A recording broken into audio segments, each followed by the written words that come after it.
Hello, welcome to the second episode in this Hammer Horror series. Kieran here. Last week did Straight On Till Morning. This week, Frankenstein Created Woman. Hope you enjoy. Okay, so Frankenstein Created Woman, released in 1967, directed by Terence Fisher and written by Anthony Hines. Stars Peter Cushing, reprising his fantastic role as the Baron Frankenstein, and it also stars Susan Denberg as the eponymous woman. A fantastic performance by her and many others in this film. So the story is perhaps more complicated, verging on convoluted.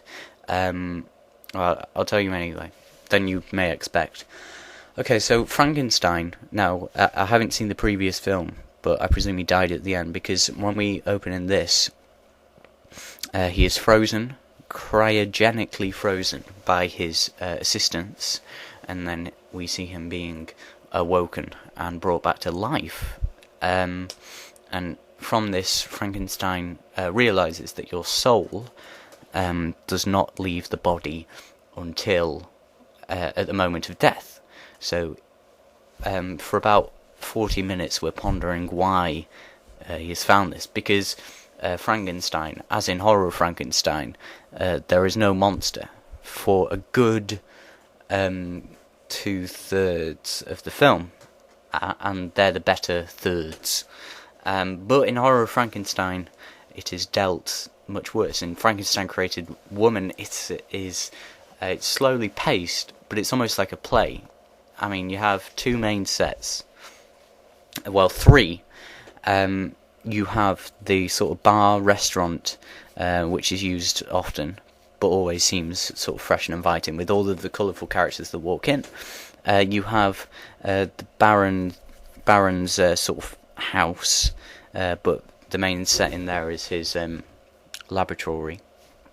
And then you have this field, which holds the most interesting character of them all. And this is what Terence Fisher does. He did it in Dracula, Prince of Darkness, which he also directed. In there, he personifies objects to make them feel real, to give them life and importance in the film. In Dracula, Prince of Darkness, he did it with the castle, with the Count's Dracula's castle, and it became almost a character. It's the first thing you see, and it really sets the scene for the rest of the film. And that's why in Scars of Dracula it's a real shame when they just burn it down in the first 5 minutes. But anyway, more on that another time. In Frankenstein Created Woman, he makes the guillotine a key character. Now this may sound strange, but it's a running theme throughout the film. It's an important, integral part of the story. In the fantastic opening, I'm wanting to say one of the best openings in a film I've ever seen, but then 5 minutes later I think of a better opening to a film, so I'm just going to say a really great opening to a film, where you see a man, a drunkard, being taken to the guillotine. And I can spoil this for you because it's in the first 5 minutes. And then he's blasé, he doesn't care. And then his son comes from the forest and sees him, and then he shouts and screams, and then he gets his head chopped off. And his son later becomes the main character. But that scene really is incredible. Everything's right about it. The shot where the blade comes back up and you've got all this Kensington gore on it. It's really nice. So yeah, really enjoyed that opening.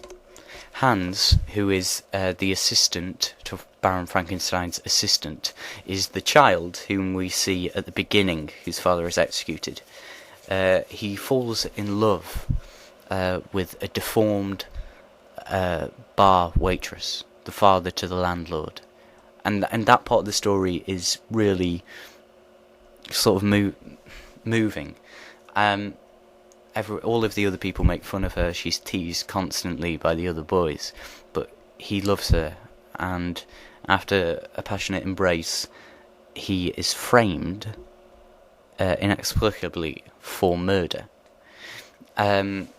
So she is distraught. She kills herself.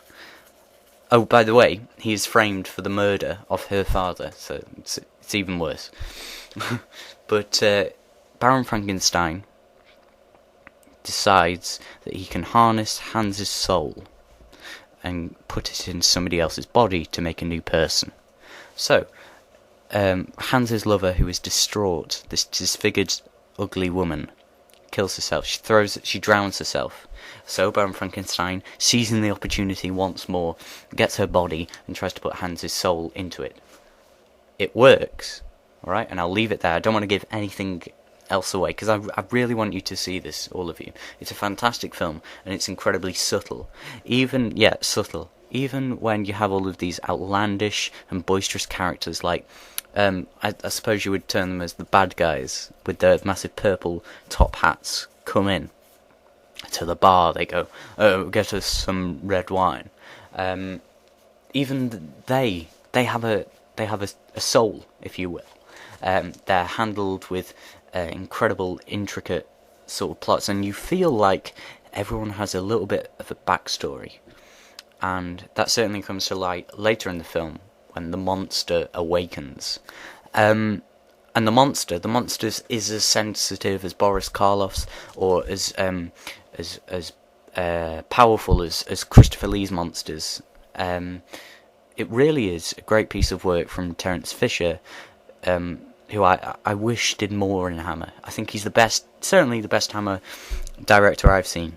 And I really, really liked Frankenstein Created Woman, and I want you to go and see it now. So that's it for this week. Hope you enjoyed. Like the Facebook page MediaStuds and watch some more of our videos, please.